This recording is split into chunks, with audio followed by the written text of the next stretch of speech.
ministro del Interior, Fernando Grande Marlaska.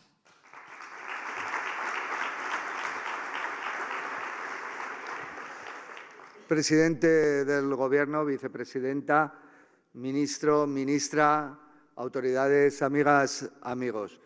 La inmensa mayoría de nuestra sociedad, de la sociedad española, entiende, sin duda alguna, entendéis el desafío que representa la emergencia climática. Y es cierto, es triste, pero el cambio climático mata. Y esa es una realidad incuestionable que nos duele. Creo que ciudadanas y ciudadanos somos ya conscientes del riesgo que para nuestras vidas, nuestros bienes, nuestro patrimonio medioambiental y nuestra estructura socioeconómica en su conjunto representan los eventos climáticos extremos. Se trata de un desafío de tal envergadura que requiere, sin duda alguna, un acuerdo de país para robustecer las políticas públicas de prevención y respuesta a las catástrofes naturales.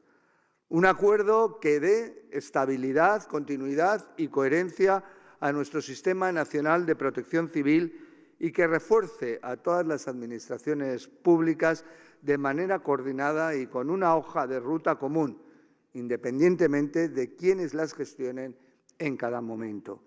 Ese es el objetivo de esta propuesta de Pacto de Estado frente a la emergencia climática, que busca redefinir los ejes, como decía la vicepresidenta, de actuación, el volumen de nuestras capacidades de respuesta y los mecanismos de gestión y coordinación de los recursos en protección civil disponibles. En definitiva, se trata de construir un proyecto común por todas y todos, compartido y que nos permita incorporar el conocimiento científico a la génesis del diseño de nuestras políticas e implicar, sin duda alguna, a la sociedad en su conjunto en una necesaria estrategia de autoprotección. Disponemos, y quiero dejar claro, de un Sistema Nacional de Protección Civil robusto, coherente, ágil y eficiente, al que las fuerzas y cuerpos de seguridad del Estado aportan recursos humanos, materiales y también especialización. También aportan capacidad de coordinación y mando operativo en emergencias de alto nivel y también apoyo logístico para la prevención, intervención y recuperación en las catástrofes. Pero, sin duda alguna, debemos dar un paso más y diseñar una estrategia integral anticipatoria, de mirada larga y basada en la evidencia científica, como decía antes, con la que hacer frente a la emergencia climática. Debemos hacerlo porque nuestro objetivo último, como dijo el presidente, es proteger a la sociedad española, es, sin duda alguna, salvar vidas. Sé que ese es un anhelo compartido. Sé que entre todas, entre todos, sabremos dar. También estoy convencido de ello. La respuesta, sin duda alguna, que una sociedad moderna y avanzada como la española nos reclama. Así que seguimos trabajando en ello. Muchas gracias.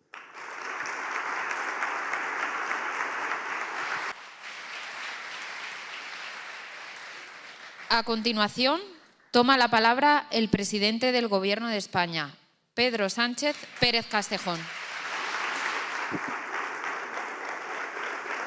Bueno, muy buenos días a todos, a todas. Gracias por estar aquí en este acto tan importante para el Gobierno de España y para el conjunto de la sociedad española. Querida vicepresidenta, ministros, autoridades, señoras y señores, en primer lugar me van a permitir que agradezca al anfitrión, al Círculo de Bellas Artes, que acoja este importante evento.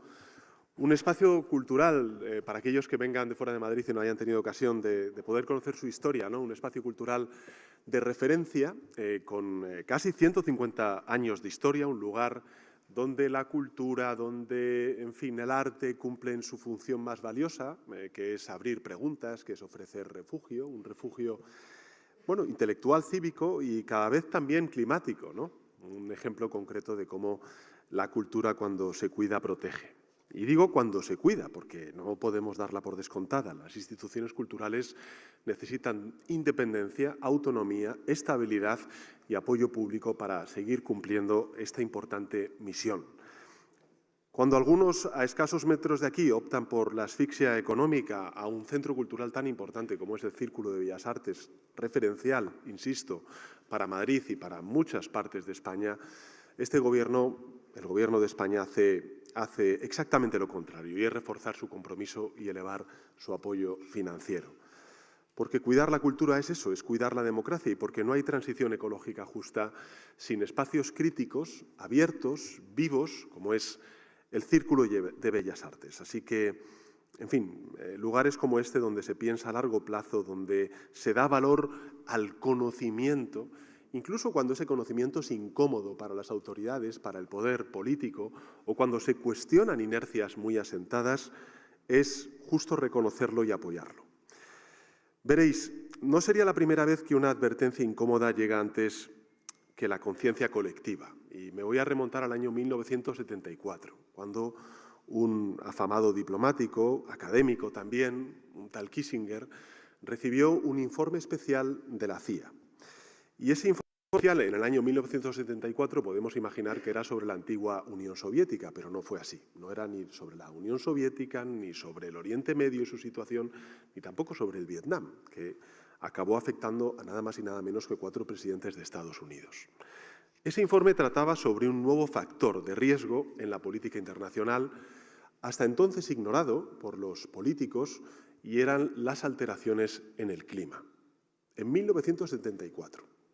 Aquel documento, entre otras cosas, advertía por primera vez que un cambio en los patrones climáticos podía desencadenar crisis alimentarias, crisis migratorias, conflictos en países. En definitiva, era información de inteligencia. Pero pronto daría el salto a la opinión pública, al debate publicado. Para quienes, como yo, nacimos en 1970, nuestra adolescencia, pues evidentemente coincidió con el comienzo de la divulgación científica. Veíamos gráficos, escuchábamos también proyecciones que nos sonaban lejanas, también incomprensibles. Hubo pioneros y pioneras que lo entendieron muy pronto, que empezaron a vincular el clima con el crecimiento económico, el clima con el progreso, el clima con la salud, y hubo otros, pues sencillamente que no lo vieron, o peor aún, que no quisieron verlo. Aún hoy hay quien se pregunta, bueno, ¿qué tiene que ver conmigo el deshielo en el Ártico? Bueno, tiene mucho que ver, porque el clima es el tablero donde se juegan todas las demás partidas. Y no hay crecimiento económico, no hay progreso social, no hay salud pública cuando el clima se convierte en un factor de riesgo. Y creo que además nuestro país, por su ubicación geográfica, está en primera línea de esa amenaza. Y los datos son incuestionables. En apenas 5 años, las lluvias torrenciales han aumentado un 15%, con episodios absolutamente devastadores como los que vivimos con la Dana en la Comunitat Valenciana. Acabo de estar hace escasos minutos con el presidente de la Generalitat de la Comunitat Valenciana. Los veranos durante estos últimos años duran de media 55 días más. Hemos sufrido sequías devastadoras para nuestro campo, lo sabemos muy bien, querido ministro, y nos enfrentamos a olas de calor que ya no son excepcionales. De hecho, cuando hablamos de olas de calor, ha habido veranos en los que prácticamente no hablamos de olas, sino de una única ola de calor que se ha prolongado a lo largo de los meses de junio, de julio y también bien entrado el mes de agosto. Son, de hecho, la nueva normalidad en la que vivimos. Solo en el año 2025, esa nueva normalidad ha devorado casi 400.000 hectáreas. 400.000 hectáreas. Provocando víctimas mortales, pérdida de biodiversidad, la evacuación de más de 30.000 personas en cientos de municipios, que dejaron atrás sus hogares, sus recuerdos, con la angustia de no saber si las llamas iban a reducir a cenizas todo ese patrimonio emocional y sentimental que tienen los ciudadanos cuando hablan de su hogar. Por tanto, mirar a esta realidad duele, pero es el único punto de partida, si me permiten, honesto para poder actuar y anticiparnos, como decía antes la vicepresidenta y el ministro de Interior. Reconocer el problema es la primera probablemente de las más importantes partes de la solución a este reto descomunal que tenemos ante sí. Basta con recordar que los fenómenos climáticos adversos han causado ya, en términos económicos, más de 12.000 millones de euros en pérdidas. Solo este año, en España, 12.000 millones de euros. En fin, sé que a veces algunos no actúan por principios morales, pero evidentemente, al menos por principios económicos, deberían tener y tomar ese interés. Porque actuar no solamente es urgente, es la opción más rentable y más segura para nuestro futuro. Proteger el clima no es un capricho ideológico, como algunos pretenden hacer ver. Es evidentemente una cuestión política que afecta de fondo a status quo que tenemos que alterar. Y, por tanto, hay detrás de esos status quo intereses que, por muy legítimos que sean, desde el poder público, en aras de ese interés general, tenemos también que reformar y transformar. Por tanto, no estamos hablando de un capricho ideológico, aunque haya una contienda política detrás, entre aquellos que quieren mirar en el medio y en el largo plazo y en aquellos otros que quieren preservar un status quo que claramente las realidades, también la climática, las ha superado. Pero, desde luego, no es un freno al crecimiento económico, al contrario, no es una carga económica, no es, por tanto, un lujo al cual podemos hacer frente cuando crecemos, pero no cuando las cosas vienen mal dadas. Bien, en el contexto español, precisamente, además, estamos creciendo. En definitiva, lo que quiero decir es que proteger el clima significa proteger la prosperidad, proteger el empleo, proteger las infraestructuras. Y lo que ayer se aprobó en el Parlamento Europeo es un error histórico de Europa, porque la competitividad, como aquí se ha dicho, se garantiza por la sostenibilidad y no por debilitar nuestros compromisos climáticos y nuestra apuesta por la sostenibilidad. Significa, por tanto, reducir daños futuros, evitar pérdidas millonarias, salvar vidas, proteger nuestra rica biodiversidad, que es única en el mundo, reforzar, en definitiva, como decía antes Fernando Grande Marlaska, nuestra seguridad colectiva. Yo creo que, además, España en esto es un referente. Y además es una gran oportunidad actuar en clave de sostenibilidad y hacer frente a esa emergencia climática. Lo es para modernizar nuestro tejido productivo. Pensemos, por ejemplo, en el sector turístico. ¿Qué sería del sector turístico en el futuro si no anticipamos esa emergencia climática? En crear nuevos empleos en sectores de futuro, por ejemplo, en las energías renovables, el que el 60% de la electricidad hoy en España se produzca gracias a las fuentes de energías renovables es una gran noticia, porque atrae inversión y reindustrializa territorios que no tenían esa oportunidad hace escasos años. Y para nuestras empresas más innovadoras, pues desde luego, en este campo, pues están conquistando mercados y así lo estamos viendo en múltiples ejemplos. En definitiva, cada euro invertido en prevención, en adaptación, en resiliencia, supone ahorrar en reconstrucción, en indemnizaciones y también en emergencias climáticas. Yo, una de las cuestiones que le he dicho al presidente de la Generalitat de la Comunitat Valenciana hoy en la reunión es que toda la tarea de reconstrucción incorpore en la ecuación la emergencia climática, para que no tengamos que gastar de nuevo 2, 3, 4 y una infinidad de veces recursos económicos de todos los españoles pagados con los impuestos, precisamente porque no hemos incorporado una variable tan estructural como es la emergencia climática a esa tarea de reconstrucción. Dicho de otro modo, lo caro no es actuar, lo caro es no hacerlo. Y, por tanto, una gran mayoría de españoles yo creo que entiende perfectamente que este es el camino correcto. Es muy curioso porque, según el Eurobarómetro, que es la gran encuesta que hacen las instituciones comunitarias a nivel europeo, el 88% de los españoles considera el cambio climático un problema grave sobre el que tenemos que actuar. O recientemente el CIS hablaba de que el Pacto de Estado frente a la emergencia climática era apoyado por más de un 70%, es decir, estamos hablando de gentes que votan muchas opciones ideológicas cuando son llamados a las urnas y, por tanto, no podemos ignorar esta realidad abrumadora de un apoyo transversal e importante por parte de la ciudadanía española, como no podemos ignorar que existe una minoría ruidosa que no discute con datos, sino que discute con memes, que no combate ideas, sino que trata de banalizarlas. Y lo preocupante no es su existencia, Lo preocupante es su capacidad para influir en otros y viralizar la mentira. Evidentemente hay pues, intereses económicos detrás de ello. Insisto, de un status quo que ha sido superado por la ciencia y por la realidad de una sociedad que mira al futuro.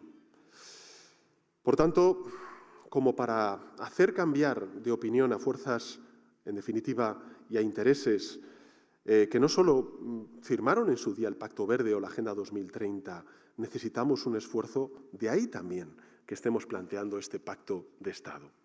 Porque frente a eso quiero también apelar a algo que sigue siendo un sentimiento mayoritario, y es una España sensata, una España que piensa con puro sentido común. Bueno, la España de la generación Z o la de nuestros mayores, la España de los trabajadores y trabajadoras. Aquí también han participado representantes de la patronal o también de los sindicatos. En definitiva, aquella España que sabe que no es normal vivir más de 30 días bajo olas de calor extremo, como ocurrió el pasado año, o mejor dicho, el pasado verano en nuestro país.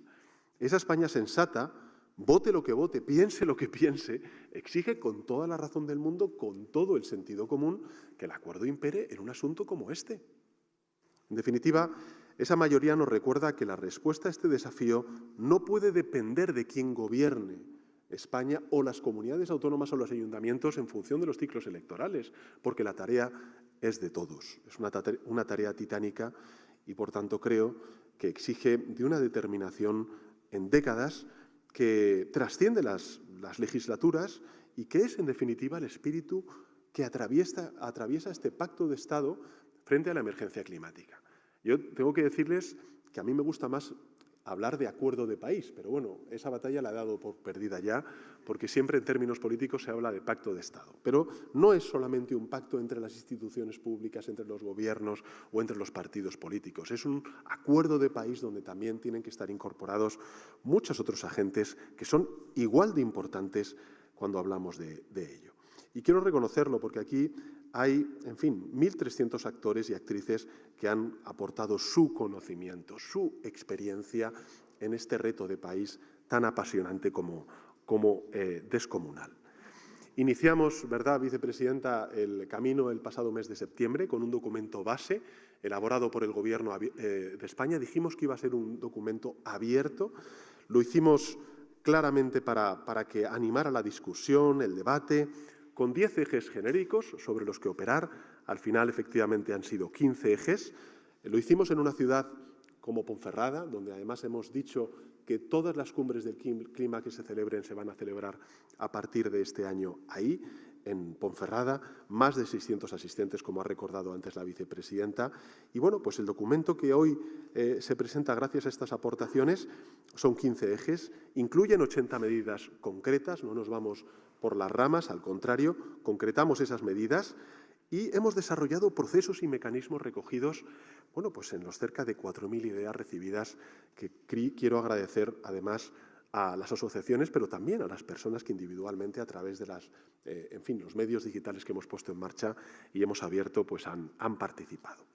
Bueno, este documento sitúa el conocimiento científico en el centro de la estrategia. Yo, desde el año 2018, soy presidente del Gobierno. Lo he dicho en muchas ocasiones, aquellos que me hayan querido escuchar, algunos de ustedes han participado en algunos otros debates y en algunas otras mesas. Siempre estaré agradecido a la ciencia, siempre. Tengo una deuda eterna con la ciencia porque nos alumbró en los momentos más oscuros de la pandemia y, por tanto, siempre estaré de su lado.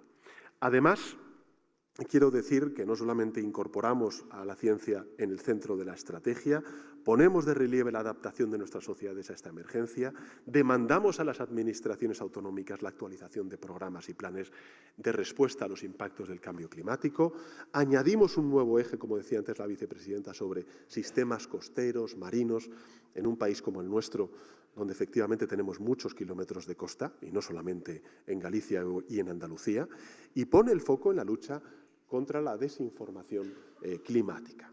Incorporamos una propuesta de gobernanza que lo que hace es algo muy importante y es institucionalizar la participación civil de manera permanente en lo que es la definición y la implementación de este gran acuerdo de país. Y quiero simplemente, para terminar, referirme, aunque sea sintéticamente, a los 4 pilares fundamentales de este gran acuerdo. Primero, proteger vidas, como decía antes Fernando Grande Marlaska. Siempre ese es nuestro objetivo, nuestra prioridad cuando afrontamos una emergencia de protección civil. Por eso tenemos que proteger vidas ante la emergencia climática. Por eso, antes del próximo verano, vamos a poner en marcha esa red estatal de refugios climáticos, poniendo a disposición de la ciudadanía los edificios de las administraciones, pero particularmente de la Administración General del Estado, coordinándolos con las redes ya existentes de comunidades autónomas que sí que se han avanzado en esta cuestión, como pueda ser, por ejemplo, la catalana, la vasca o también la murciana, facilitando financiación para crear refugios climáticos en los barrios más vulnerables, donde el calor, bueno, lo sabemos bien, golpea con más fuerza.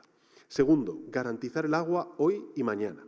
Y para eso, bueno, tenemos toda una política que hemos puesto en marcha, gracias también, querido Hugo, secretario de Estado, a los planes de los fondos Next, a los proyectos estratégicos que hemos puesto en marcha. No quiero tampoco extenderme en esta cuestión, pero efectivamente tenemos también que planificar el territorio.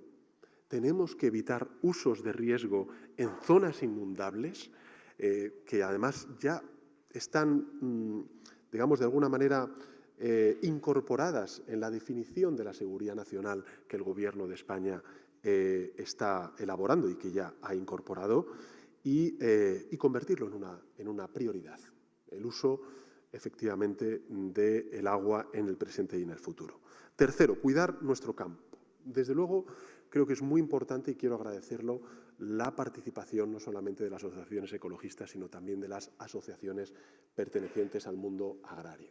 Veo algunos y algunas de sus representantes aquí presentes y quiero agradecerlo porque efectivamente en esto de la polarización se trata también de dividirnos cuando todos pensamos más o menos lo mismo, tenemos una prioridad y un objetivo común y, por tanto, donde podemos a lo mejor discrepar es en algunas de las medidas, pero no en los objetivos ni en el camino que tenemos que transitar. Por tanto, bueno, yo creo que es muy importante algunas de las cosas que ha anticipado el ministro, de reforzar los seguros agrarios. Lo estamos haciendo ya, de hecho, querido ministro, lo sabes muy bien. Venimos de una época donde hemos estado 4 años de sequía y hemos tenido que apoyar y mucho al sector agrario de nuestro país, en la adaptación de los cultivos, en impulsar un Plan Nacional de Empleo Verde Rural, en fin, que la lucha contra el cambio climático también se convierta en una gran oportunidad de trabajo, de arraigo y de futuro, especialmente en aquellos municipios de menos de 5.000 habitantes.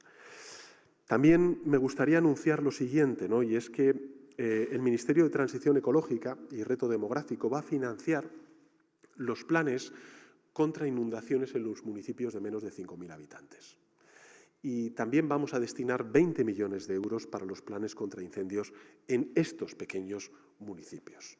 Creo que es un compromiso más que damos desde el Gobierno de España, también en apoyo, como decía antes la alcaldesa, por parte de la Administración General del Estado a este reto tan importante.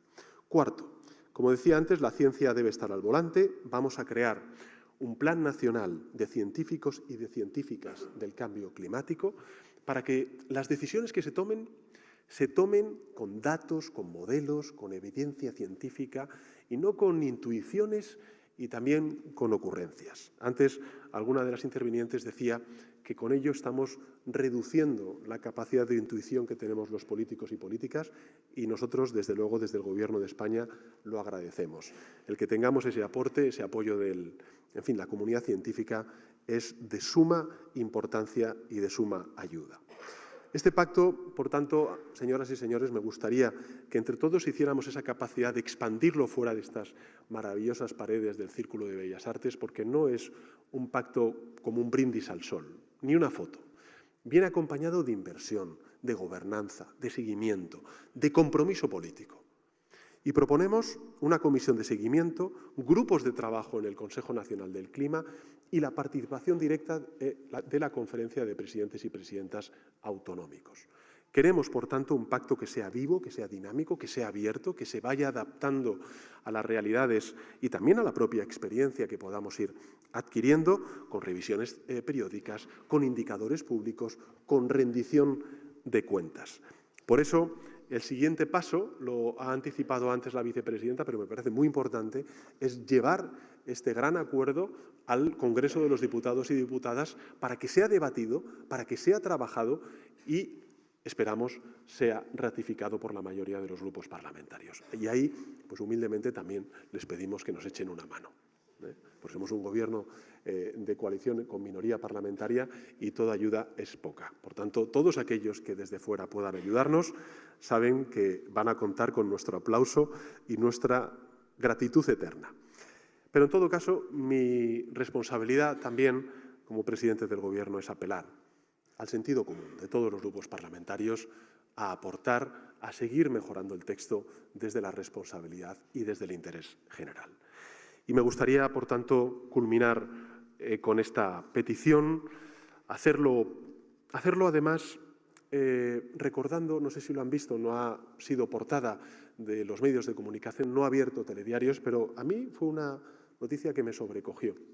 Porque de alguna manera todos los que hemos estado al frente de instituciones públicas durante estos años, en los que se ha agravado y mucho la emergencia climática y sus efectos, hemos tenido algunas veces esa sensación, ¿no? Hay municipios, no sé si lo vieron, el alcalde de una pequeña localidad, Alcanar, en Tarragona, que dijo públicamente que renunciaba hace unos días como alcalde de ese pequeño municipio por agotamiento físico y mental, tras haber hecho frente a 5 catástrofes naturales en los últimos 6 años en su pequeño municipio,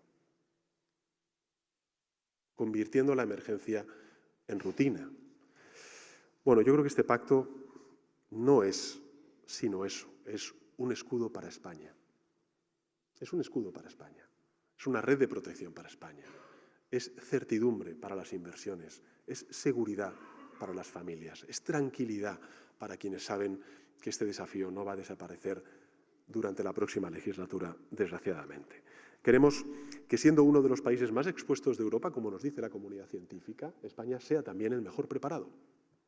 Y creo que eso es, en definitiva, lo que representa este gran acuerdo, esta gran propuesta que vamos a llevar al Congreso de los Diputados y Diputadas. Porque si esto no merece la pena, si este pacto de Estado no merece la pena, ¿qué desafío lo hará? ¿Cuál? Yo creo que tenemos que hacerlo juntos antes de que sea demasiado tarde. Muchas gracias.